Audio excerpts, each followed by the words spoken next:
그리고 뭐 이 엔리케라는 감독이 사실 엄청나게 똑똑하신 분이기 때문에 뭐 바르셀로나 전에서도 1차전을 졌지만 2차전에 승리를 했던 것처럼 저는 뭐 엔리케가 선택적으로 너무나도 잘못했다 이렇게까지 판단을 하고 싶진 않아요. 왜냐, 이강인이 안 들어오고 하무스가 안 들어왔지만 결국 찬스들을 만들어냈냐 못 만들어냈냐라고 바라보면 결국 굉장히 위협적인 찬스들이 몇 번 나왔었기 때문에 뭐 이걸 가지고 교체 카드 실패다, 막 엄청 못했다, 감독의 판단이 안 좋았다라는 평가까지 하고 싶진 않고,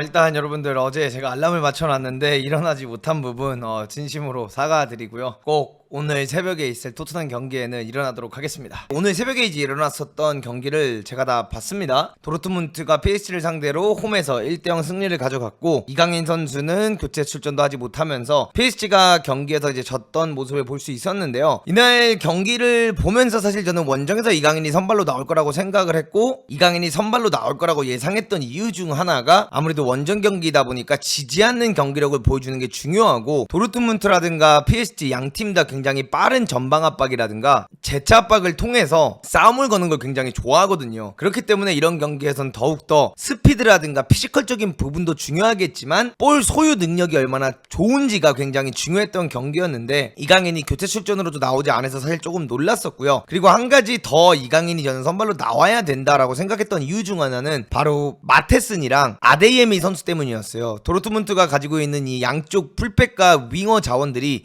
굉장히 달리기가 빠릅니다.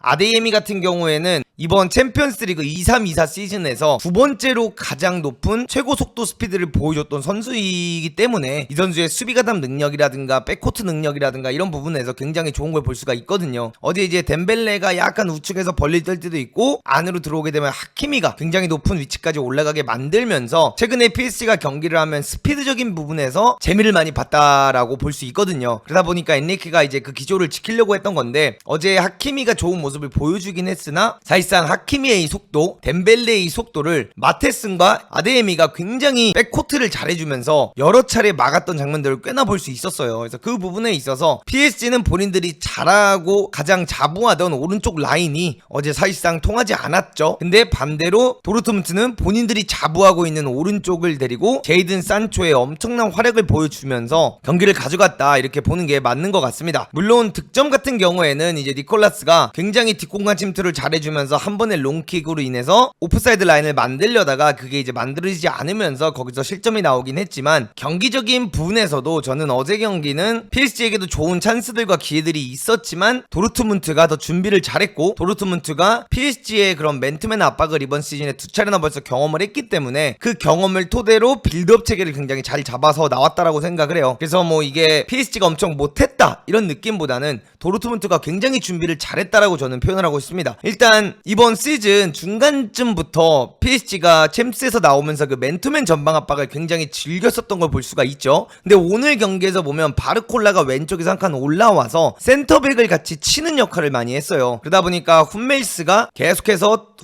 굉장히 똑똑한 선수다 보니까 코벨과 혹은 자비처랑 첸이랑 같이 연결 플레이를 만들면서 줄리안이 비게끔 만들면서 오른쪽 풀백을 살려주면서 계속해서 이제 줄리안이 치고 나가면서 제이든 산초랑 누누 멘데스가 2대1 상황이 오는 경향들이 굉장히 많이 나왔고, 이런 상황들이 많이 나오다 보니까 누누 멘데스도 어제 은근히 흔들리는 모습들을 많이 보여줬습니다. 그래서 이제 그런 부분적인 전술적인 부분에서 저는 도르트문트가 준비를 굉장히 잘해 나왔다라고 생각을 하고, 어떻게 보면 무승부가 되지 않았던 부분이 아쉽다고 볼 수도 있고, PSG가 찬스들이 많았기 때문에 역전을 못한 게 아쉽다라고 바라볼 수도 있는 경기이지만, 반대로는 1대0으로만 지고 온 게 천만 다행인 경기다라고도 바라보는 게 맞다라고 생각을 합니다. 그래서 뭐 PSG의 경기력이 엄청 나빴냐라고 보면 저는 그렇게 평가하고 싶진 않아요. 뭐 리카가 부상을 당해서 나가기도 했고, 베랄두가 들어와서 경기를 뛰기도 했고, 그 다음에 경기를 뛰는 도중에 PSG가 좋은 찬스를 못 만들어냈냐라고 하면은 그건 아니었거든요. 음바페가 골대를 맞추기도 했고, 하키미가 골대를 맞추기도 했고, 덴벨레에게 굉장히 좋은 찬스가 있었고, 파비안 루이스 루이스에게는 두 차례나 좋은 기회가 나왔기 때문에 사실 충분히 동점까지는 만들 수 있는 찬스들을 만들어냈던 경기였다라고 볼 수 있습니다. 근데 이번 경기에서 가장 키포인트였던 거는 속도감의 대결이었는데 그 속도감에서 도르트문트가 전혀 뒤처지지 않았다라는 부분과 이 경기에서 가장 중요했던 거는 오른쪽 윙어가 안으로 들고 들어오면서 셋백을 내주는 거를 마르키노스가 올렸던 얼리크로스라든가 혹은 비티냐가 뛰어들어가는 파비안을 줬던 이선 침투에 대한 얼리크로스를 통해서 득점을 가져가는 패턴이 더 많이 나왔어야만 했는데 너무 직선적인 플레이를 가져갔고 그 직선적인 플레이 부분에서 전혀 도르트문트가 밀리지 않았던 경기다 이렇게 바라보는 게 맞다라고 저는 생각을 합니다. 그리고 이제 엔리케의 교체에 있어서 아쉬웠냐 안 아쉬웠냐라고 판단을 한다면 아쉽긴 했어요. 사실 콜로 무아니가 이번 시즌 계속해서 좋은 경기력을 보여주지 못하고 있었고 콜로 무아니보다는 아무래도 하무스가 더 활약이 좋았기 때문에 바르콜라를 뺄 때 하무스를 집어넣어서 하무스를 공격수에 넣고 오히려 음바페 음단장을 왼쪽으로 뺐더라면 훨씬 더 위협적이지 않았을까라는 생각을 저는 하기는 해요. 그래서 뭐 이강인 투입을 안 한 것까지는 아쉽지만 뭐 에메리의 뭔가 그런 하키미를 워낙 높게 올려 쓰고 덴벨레가 너무 높게 올라가다 보니까 아데예미라든가 이런 선수들의 전진성을 막기 위해서 에메리를 끝까지 기용했다라는 부분은 어느 정도 그냥 납득이 가능하나 저는 국뽕 다 빼고 솔직히 꼴로무아니를 바르콜라랑 바꿨다라는 부분은 아무래도 이 선수가 독일 무대에서 경기를 많이 뛰었고 독일 무대에서 좋은 활약을 보여줬던 거를 토대로 도르트문트라든가 혹은 독일 선수들 독일 리그에서 뛰고 있는 선수들과 직접 붙어본 경험이 많아서 그 경험을 조금 더 믿었던 게 아닐까 이렇게 바라보고 싶습니다. 그래서 오늘 경기 같은 경우에는 진짜 간발의 차이로 도르트문트가 이겼다라고 보는 게 맞고 1대0으로만 지고 왔기 때문에 저는 사실 2차전이 그렇게 두렵지는 않아요.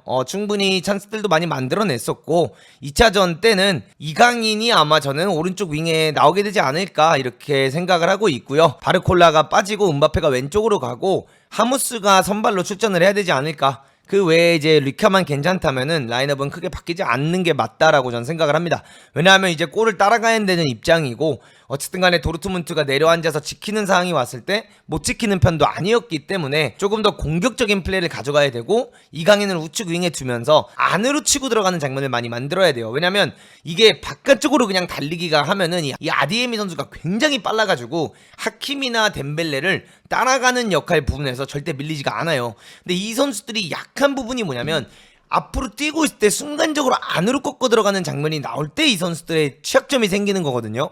그래서 덴벨레가 몇 차례 우측 윙에 있을 때 안으로 치고 들어가면서 뒤로 나갈 때 굉장히 위협적인 장면들이 꽤나 많이 나왔어요. 그리고 그 장면들에서는 항상 음바페가 왼쪽으로 나와 있던 상태였고요.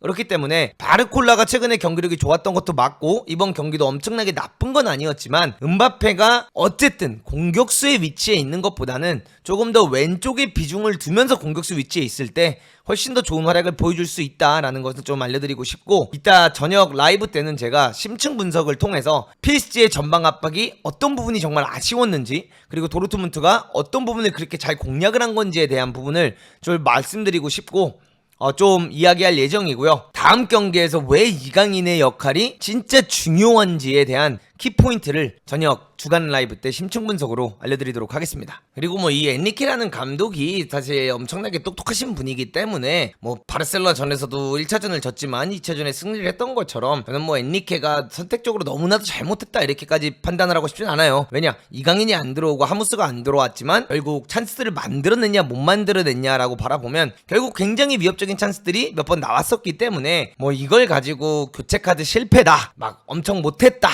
감독의 판단이 안 좋았다라는 평가까지 하고 싶지는 않고 2차전 때 충분히 홈에서 파리지앙 팬분들이 엄청나게 응원을 하면서 그 열세를 받아서 경기를 뛴다면 전 충분히 승리할 거라고 생각을 하고 2차전에는 충분히 이강인 활용을 더 할 거다라고 생각이 느껴졌을 거라고 생각을 해요. 이번 경기를 다시 돌려보고 분석을 해보면 오른쪽 윙에서 안으로 들고 들어가는 플레이가 얼마나 중요했는지가 사실상 보였고 아데이에미와 마테슨을 상대로 온전한 속도감으로만 상대하는 건 미련한 행동이다라는 게 느껴졌던 경기였기 때문에 오히려 이강인이 2차전에는 더 활약할 수 있는 좋은 계기가 될 것 같다 이렇게 생각을 하고 엔리케 감독님도 그걸 느끼지 않았을까라고 저는 생각을 하고 있기 때문에 막 엄청나게 막 잘못된 전술이었다 뭐 비판을 하는 건 옳지 않다라고 생각을 합니다. 그리고 오늘 사실 이 경기를 보면서 제가 가장 놀라웠던 선수는 제이든 산초였어요. 제이든 산초가 맨체스터 유나이티드에서 보냈던 그 시간보다 오늘 30분 만에 드리블 성공률이 훨씬 높았고 시도해가지고 제끼고 나가는 게 높았다. 그래서 2015년인가 14년 때 메시 이후로 가장 드리블이 성공률이 높았던 경기였다 한 선수가 이렇게 평가를 받을 정도로 제이든 산초의 활약이 너무나 좋았는데, 이게 제이든 산초의 활약이 좋을 수밖에 없었던 이유가 뭐냐라고 하면 이 선수가 굉장히 잘하고 드리블도 좋고 애초에 도르트문트에서 좋은 활약을 했던 선수도 맞지만 PSG의 이 압박을 완벽하게 이해하고 풀어내는 전술을 가지고 나왔던 도르트문트의 빌드업 체계 때문이다. 그렇기 때문에 누누 멘데스가 수비적으로 수적에서 밀리다 보니까 제이든 산초가 더 살아날 수밖에 없었다라는 이 부분을 말씀드리고 싶고, 제가 최근에 이제 막 너무 바쁘다 보니까 경기들을 좀 놓친 경향이 있는데 이제는 놓치지 않겠습니다. 꼭 알람을 듣도록 하고, 새벽 중계 제가 안 하면 자꾸 우리나라 선수들이 져요. 그래서 꼭 하도록 하겠습니다. 늦은 시간까지 기다려주신 분들 정말 죄송하고, 오늘 새벽 토트넘 경기 때는 꼭 찾아뵙도록 하겠습니다. 이따 주간 라이브 때 뵙겠습니다. 감사합니다.